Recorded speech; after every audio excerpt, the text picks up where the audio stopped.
ചെടിക്കട വിനീത കൊലക്കേസിൽ പ്രതി രാജേന്ദ്രൻ കുറ്റക്കാരനെന്ന് കോടതി.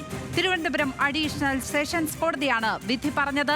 4.5 പവൻ തൂക്കമുള്ള സ്വർണ്ണമാല കവരാൻ വിനീതയെ 2022 ഫെബ്രുവരിയിലാണ് കുത്തിക്കൊന്നത്. V S Anu ചേരുന്നു വിവരങ്ങളുമായി. വി എസ് അനു, ഈ കേരളത്തെ ആകെ ഞെട്ടിച്ച ഒരു കൊലപാതകമായിരുന്നു അത്.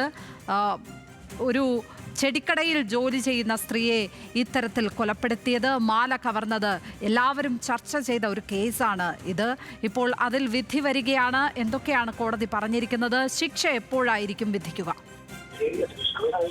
ലക്ഷ്മി, തിരുവനന്തപുരം അമ്പലമുക്ക് പേരൂർക്കടയിലെ വിനീത കൊലക്കേസിലെ പ്രതി രാജേന്ദ്രൻ കുറ്റക്കാരനാണെന്നാണ് ഇപ്പോൾ തിരുവനന്തപുരം ജില്ലാ സെഷൻസ് കോടതി വിധിച്ചിരിക്കുന്നത്. ഇത് 2022 ഫെബ്രുവരി 6-ാം തീയതിയാണ് പട്ടാപ്പകൽ ഈ വിനീത എന്ന് പറയുന്ന ചെടിക്കടയിൽ നിന്ന യുവതിയെ തമിഴ്നാട് സ്വദേശിയായ രാജേന്ദ്രൻ കുത്തിക്കൊലപ്പെടുത്തിയത്. കഴുത്തിൽ മാരകമായി കുത്തിക്കൊലപ്പെടുത്തി എന്നുള്ളതായിരുന്നു കേസ്.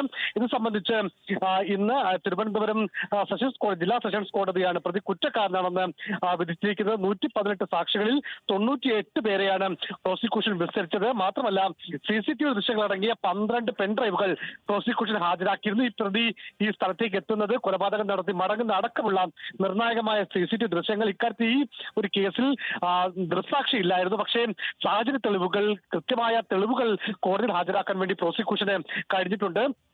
7 DVD-കളും ഉൾപ്പെടെ 222 രേഖകളാണ് പ്രോസിക്യൂഷൻ കോടതിയിൽ ഹാജരാക്കിയത്. ഏതായാലും വളരെ പ്രമാദമായ അമ്പലമുക്ക് വിനീത കൊലക്കേസിൽ പ്രതി കുറ്റക്കാരനാണെന്ന് ഇപ്പോൾ കോടതി വിധിച്ചിരിക്കുന്നു. ശിക്ഷ ഒരുപക്ഷെ നാളെയായിരിക്കും. അതിന്റെ വിശദാംശങ്ങൾ നമുക്ക് അല്പസമയത്തിനകം നൽകാൻ കഴിയും. ലക്ഷ്മി. വി എസ് അനു ആണ് തിരുവനന്തപുരത്ത് നിന്നും വിവരങ്ങൾ പങ്കുവച്ചത്.